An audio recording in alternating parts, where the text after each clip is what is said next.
Pavel Muñoz, secretario nacional de Planificación, ya se encuentra en nuestros estudios. Primero, recordemos al público la importancia de lo que ha sido avanzar en estas cifras. Doctor, buenos días, bienvenido. Néstor, buenos días. Un saludo a usted, a ustedes y a la teleaudiencia que lo sigue. Efectivamente, Néstor, como se ha señalado en la nota y usted lo señala, para el país ha sido absolutamente importante estos casi 7 años de gobierno por los logros que hemos tenido en aumento de igualdad en el país, disminución de brechas y disminución de la pobreza. Los datos son elocuentes, hemos bajado desde el año 2007 más de 10 puntos de pobreza, la inequidad ha caído 7 puntos en el indicador del coeficiente de Gini, que nos muestra cuán inequitativa es una sociedad. Y como usted lo señala, Néstor, estamos en condiciones de plantearnos la erradicación de la pobreza extrema para los próximos 4 años y ese es el compromiso que el gobierno ha hecho con sus ciudadanos. Precisamente yo le estaba mencionando antes de iniciar este diálogo, mediante decreto ejecutivo 1517 de mayo de 2013, específicamente del 15, se creó el Comité Interinstitucional para la Erradicación de la Pobreza, una institución o por lo menos un ente que lo que busca es reforzar estas acciones. ¿Cómo ha sido el trabajo hasta ahora? Solo contextualizar con un pequeño dato adicional.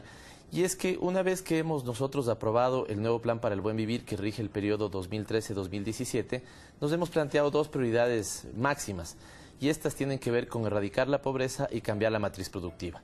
Un nexo entre ellos, justamente Néstor y la ciudadanía, que es importante que lo tenga presente, es la generación de pleno empleo.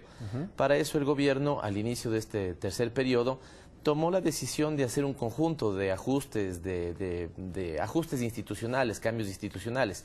Y 2 de ellos importantes tienen que ver con crear un comité para que se impulse adecuadamente la transformación de la matriz productiva y otro comité para que pueda erradicar la pobreza. El primero está presidido por el vicepresidente de la República, el segundo por Semplades y en este segundo caso creo que venimos dando pasos acelerados en cumplir el propósito que se le planteó a ese comité y es que en poco tiempo tenga una estrategia para que sea implementada y podamos erradicar la extrema pobreza en el país. ¿En qué medida también se puede ir de la mano, me refiero al caso ecuatoriano, con el cumplimiento de los Objetivos de Desarrollo del Milenio, instituidos por la Organización de Naciones Unidas, cuya meta es reducir a la mitad entre 1990 y 2015 la proporción de personas que vive con menos de $1 diario, doctor? Néstor, son 8 las metas grandes que ha planteado, 8 los objetivos de desarrollo del milenio, de estos se desprenden alrededor de 14 metas, el Ecuador prácticamente ha cumplido en todas. Este momento estamos haciendo acercamientos con el sistema de Naciones Unidas, porque el problema es que el país tenía una sobredimensionada estadística en temas de salud en el año 2004-2005 y esto nos está afectando 2 metas, particularmente el caso de la desnutrición infantil y la mortalidad materna. Pero el esfuerzo que está haciendo el Ministerio de Salud nos permite tener la tranquilidad de que vamos a cumplir las metas. Y esto evidentemente está asociado con los datos de disminución de la pobreza. Aunque el país, como también se señalaba en la nota, ha sido uno de los que más rápidamente empezó a alcanzar los objetivos del milenio. Insisto, de los 8 objetivos y alrededor de 14 metas que se planteó el país hacia el 2015, prácticamente todos están logrados. Tenemos dificultad en 2 y esto está asociado con el gran trabajo que hemos hecho en mejorar las condiciones de vida en el país. ¿Cuáles son esos 2 en los que hay dificultades, doctor? Desnutrición infantil y mortalidad materna. ¿A qué se debe ese fenómeno? En un caso porque la meta establecía que debemos bajar a la mitad la desnutrición infantil y también es lo mismo en el caso de la mortalidad materna. Pero no hemos tenido, sino hasta este gobierno, una mejora en el sistema de estadísticas. ¿Qué implica entonces esto, Néstor? Que en el año 2004, 2003, 2002 se nos mentía a los ecuatorianos y las estadísticas se mentían a sí mismos, haciendo creer que teníamos un dato menor de mortalidad materna, cuando entonces el indicador o la meta plantea bajarla a la mitad y nosotros realmente lo que hemos venido es corrigiendo el sistema de estadísticas, nos dimos cuenta que en esa época estaba sobreestimado el dato y por lo tanto también nos ha hecho un flaco favor con la meta. Hoy que tenemos estadísticas sólidas, que hemos corregido el problema de subregistro que había en el sistema de salud, entonces estamos en condiciones de decirle a las Naciones Unidas que esa meta también la vamos a cumplir. ¿Cuál es la lectura casa afuera de los esfuerzos que se están desarrollando desde el Ecuador a nivel, por ejemplo, de la propia CEPAL, de la Organización de Naciones Unidas y, por qué no decirlo, también de otros países?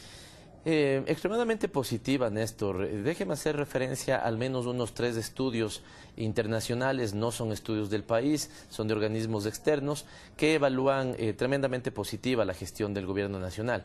El primero es el de la Comisión Económica para América Latina y el Caribe. Este nos ubica entre los 3 primeros países que ha logrado disminuir pobreza, pero en una cosa bien importante, no todos los países disminuyen pobreza y mejoran igualdad.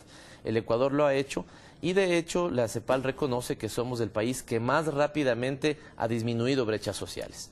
Este es un primer estudio.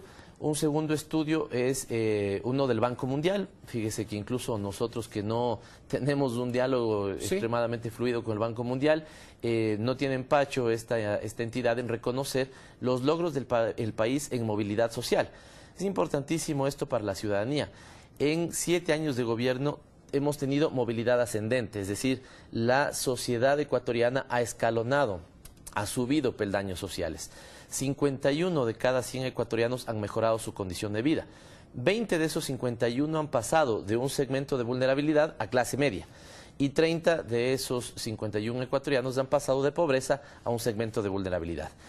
Es importante que no se registra movilidad social descendente, es decir, no hay caídas, no hay gente que haya caído drásticamente a pobreza extrema o lo que fuera. Y un último, brevísimo, Néstor, Naciones Unidas también reconoce que estamos entre los 3 países que más peldaños escalonado en el índice de desarrollo humano. Ya vamos cerrando este diálogo, doctor Muñoz, y quiero preguntarle también algo. Había un inminente riesgo de que la crisis en los Estados Unidos y lo sucedido en las 2 últimas semanas y un poquito más pudiera afectar a escala global. En el caso ecuatoriano, esto de alguna u otra manera también pudo haber afectado los objetivos que estaban planteados. Me refiero a la crisis como tal y la posibilidad de que Estados Unidos caiga en una moratoria. Tenemos una profunda crisis del capital transnacional, el capital internacional enfrenta una crisis profunda desde el año 2008 y el Ecuador no se ha visto tan severamente golpeado como otros países en la crisis. Eso se debe a un gobierno que sabe cómo hace las cosas, que ha tenido un buen desempeño económico. Nosotros en estos 7 años hemos crecido más que el promedio latinoamericano, hemos crecido al 4.5%, mientras la región lo ha hecho al 3.8% aproximadamente.